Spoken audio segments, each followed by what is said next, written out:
Essa questão da extensão, né, extensão tecnológica visando alcançar essas pessoas que muitas vezes estão trabalhando, estão ali na lida diária e que não têm tempo, obviamente, nem condições de sentar numa sala ou de ficar acompanhando um... como é que o senhor o senhor que é uma pessoa que acompanha muito esse tema, essa questão toda, como é que o senhor apresenta isso? Qual é a possibilidade disso, hein? Irmã, eu considero que no país nós temos 3 tipos de analfabetos, né? O analfabeto que a gente chama estrutural, é aquele que não sabe ler e escrever. A média nacional está em torno de 7%, né? Mas o Nordeste tem 17%, que não sabe ler nem escrever. Tem dois analfabetismos que é preocupante para o país. É o analfabeto funcional e o analfabeto tecnológico das pequenas empresas. Traduzindo, o analfabeto funcional é daquela população de 15 a 64 anos, 15 anos como fosse o primeiro emprego, 64 o último emprego, tem 130 milhões de brasileiros. O IPEA e o IBGE coloca que desses 130, 50 milhões são analfabetos funcionais. São pessoas que não entram nesse novo mercado de trabalho que exige conhecimento.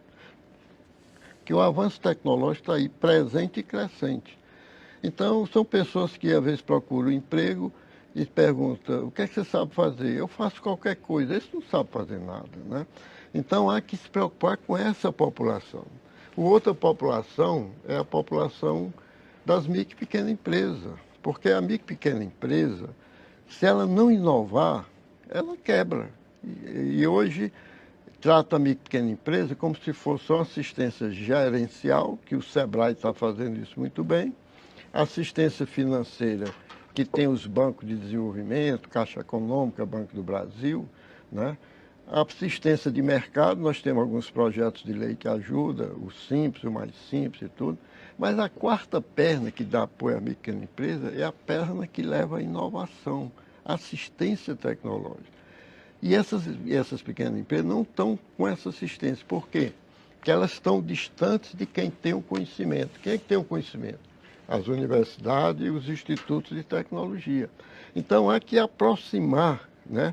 Por isso que esse seminário está procurando levar conhecimento através de quem tem esse conhecimento, os institutos federais, as universidades, o Sebrae, a Embrapa. Essas instituições, elas têm um cabedal de conhecimento que precisa transferir.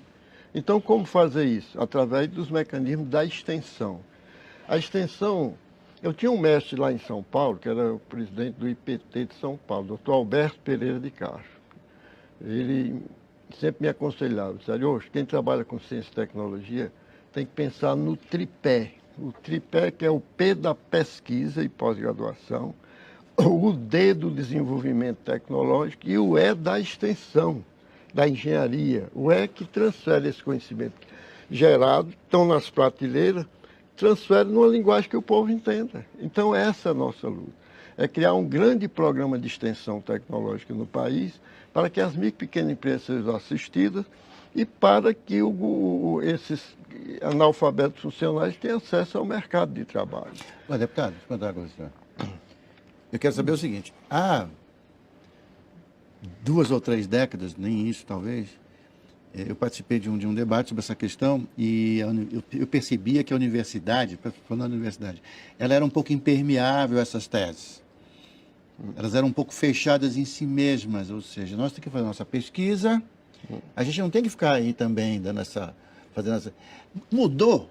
A Universidade Brasileira mudou no sentido de se abrir para o país, no sentido de colaborar, porque às vezes a gente vê assim, a Universidade tem uma incubadeira de pequenos negócios, né? Tem lá os seus berçários, sei lá como é que chama isso, onde às vezes o ex-aluno vai lá e monta uma pequena empresa e a universidade continua dando assistência técnica, dando... Eu quero dizer o seguinte: hoje em dia melhorou, quer dizer, a Universidade Brasileira, ela ainda continua tão fechada em si ou ela já se abriu? Não, ela está se abrindo, porque no estatuto dela consta aquelas ações clássicas: ensino, pesquisa e extensão. A extensão, nós estamos cheios de exemplos, que eu chamo de amostra.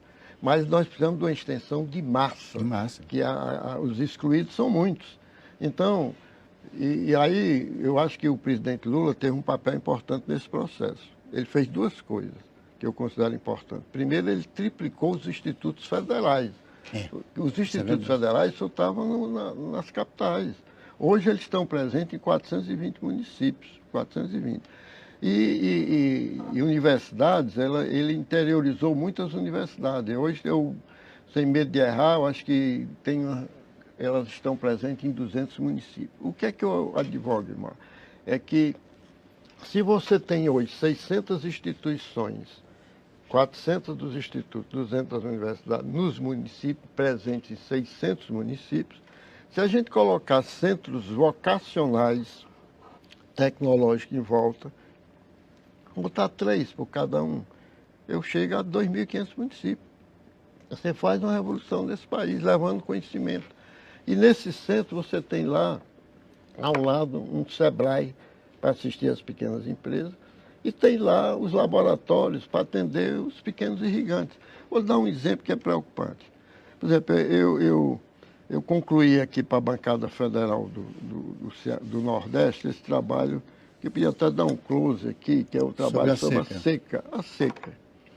Olha, esse aqui eu fiz um resgate histórico desde a época do Império até hoje. O Nordeste foi invadido de muitas obras hídricas. Nós temos açude, temos adutoras, temos poços, temos perímetro de irrigação. Mas eu disse, mas esqueceram do homem. O homem que faz a diferença. Ninguém capacitou o homem. Nós temos 78 perímetros de irrigação, que a maioria só tem 50% instalado. Né? Por quê? Porque os homens não estão preparados, os irrigantes não estão preparados. Por exemplo, eu estou trabalhando para que todo perímetro de irrigação tenha um centro tecnológico para fazer análise de solo, de fitossanidade, de trabalhar o irrigante, o filho do irrigante, fazer análise de água, e por aí vai, porque esses perímetros de irrigação podiam ser o celeiro de produção de alimentos.